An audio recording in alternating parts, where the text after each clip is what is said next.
Ce mardi 27 mai 2025, dans son émission On marche sur la tête sur Europe 1, Cyril Hanouna a eu droit à une révélation totalement inattendue de la part de son chroniqueur Olivier d'Artigol. En direct à la radio, l'ancien élu a raconté qu'il avait fait un refus d'obtempérer face à la police municipale. Rien que ça. Si vous ne le connaissez pas encore, Olivier d'Artigol a un parcours bien rempli. Ancien porte-parole du Parti communiste français, il a longtemps été en opposition avec François Bayrou, le maire de Pau. Mais en 2024, il tire un trait sur la politique active pour se consacrer pleinement à sa nouvelle carrière de chroniqueur sur CNews, Sud Radio et bien sûr Europe 1 aux côtés de Cyril Hanouna. Et dans l'émission On marche sur la tête, il ne mâche jamais ses mots.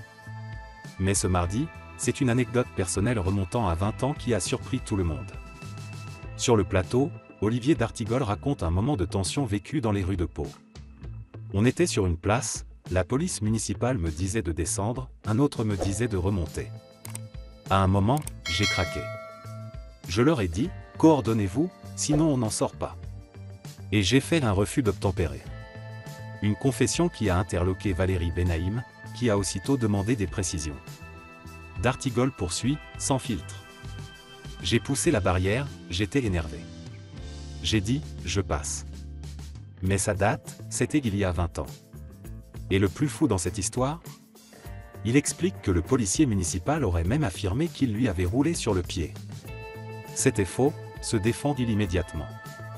Malgré les années, l'histoire reste marquante, et d'Artigol reconnaît que ce n'était pas la bonne attitude.